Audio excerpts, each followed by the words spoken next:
Hello everybody, how you doing? It's Gary here, MexiGary. Please check out hashtag cardboard engine for some reason. Apparently it's something to do with my own music.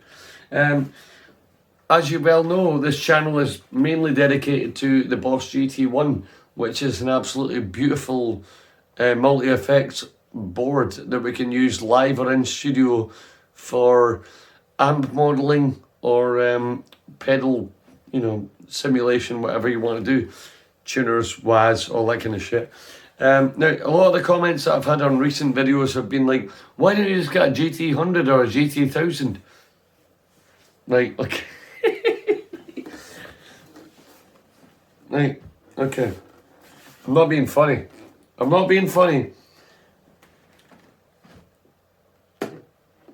That's a PS1 controller, PS4 controller, right?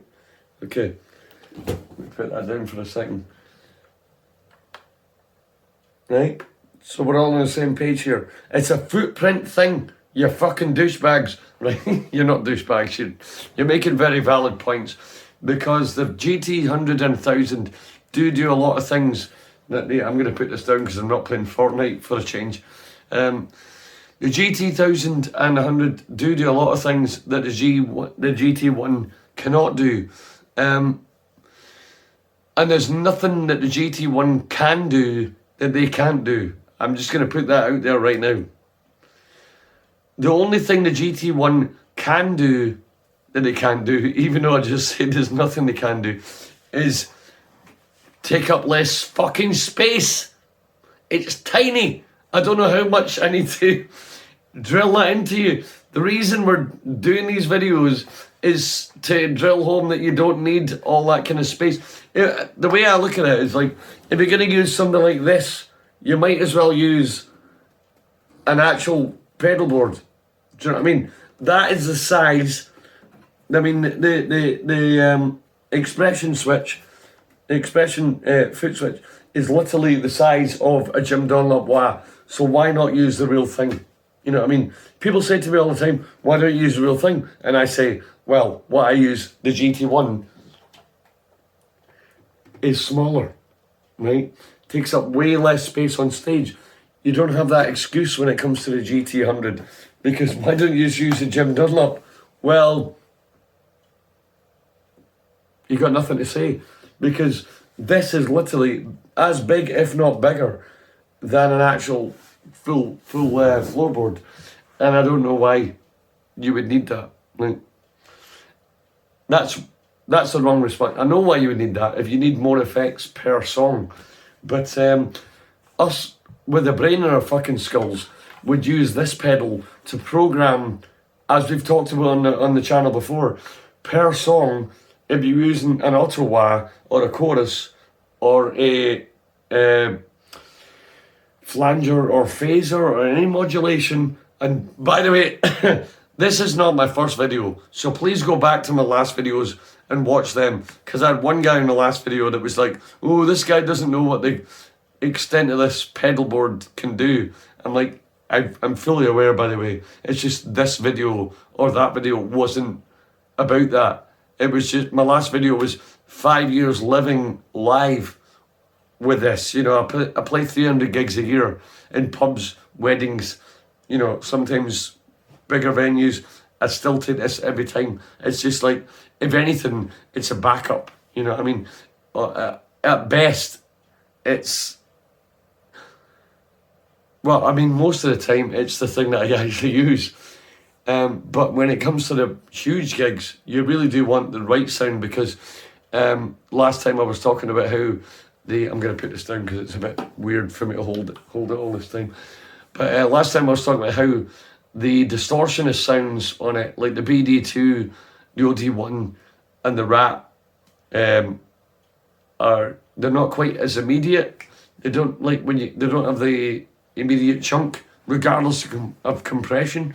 They don't have immediate chunk. I don't know why I'm saying chunk, as if you guys know what I mean, but we all have our own ways of saying things, you know. One person said to me, that Blues Junior you're using sounds a bit boxy. And then when it came through the speakers, it sounded like a Marshall stack. So boxy, middly, you know, But then you could also say that like Mesa Boogies, like half stacks, sound a bit. I want to say like corrugated iron. One of my favourite heads that I use is a Hughes and Kettner, the 36. It's in the corner over there, but it's tucked away, so there's no point in showing you it right now. Or is it 38? The Tube Meister 38, and it does everything, right? But you need to have it through the right cab. You know, if you put that through a cheap Marshall cab, like the MG series, or, well, I don't want to name check anybody, but we play in Edinburgh at this place quite a lot, and they have orange cabs, which are usually great, but they've got like the Argos versions of the orange cabs. Not so great, but we do what we can with them, you know what I mean? A little bit of feedback, high volumes, which is why I can't use this guitar at them. My brand new 339. That's it, I'm just going to leave it there. We're here to talk about the GT-1, right? And the GT-100, right? Now, what are the differences, apart from the foot space, apart from the, what's it called? The footprint that they take up, right? Now, what I do love about the GT-100, if I may, once again, bring this up, is that this pedal, you can actually make this pedal be a whammy or a wah. If you want this to be a wah, you can make it be a wah, or a volume, or a whammy, right? If you want this to be a volume, or a whammy, or a wah, you can do that as well. Or with any of these pedals. Obviously, you would prefer it to be the one closest to the wah. So, just so you know, the way I use it, I actually do use, if you watch my previous videos, please do, about using an external one on the GT1 for the bank up and down. What I actually use this for is for bank up and down, and this is, I use these all, I mean, obviously they're customised, but it's the same way, I use them the same way as we were talking about with the GT1, so it's still going to be delay at the very end, as you would do with your, you know, strump box board. Your modulation is going to be 2 and 3. You probably have like boost here, maybe another boost here. Depends what you want to do with the mod. That's going to be your solo boost. So you're going to get up like another 10, 20 dB. You can totally customize that, by the way. It's fucking brilliant. But you can use the blue one here. Well, how I use the blue one is to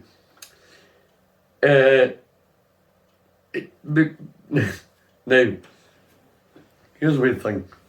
Like, how much do we love playing the Ibanez Whammy? The Ibanez Whammy is probably the coolest, like, modulation pedal on the market. Everybody can't wait to use it. You press that button, you feel like Tom Morello, or you feel like Matt Muse. What's his fucking name again? Guy from Muse. And you feel like a fucking rock star, don't you? But for 20 seconds a gig, if you're playing a 3-hour gig, which we normally do, are you really going to set up a separate pedal for that? Now that's why I love the GT1, because you set up this pedal, you set up a certain patch, Bellamy.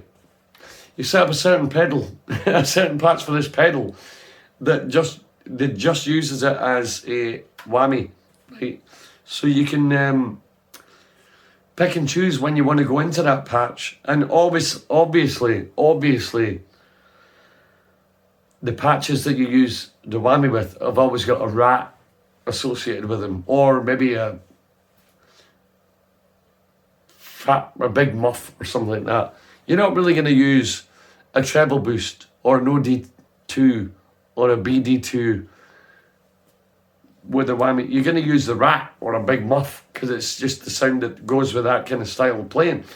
So what I would do with that is just have a patch set up for the whammy and not really go anywhere else with that.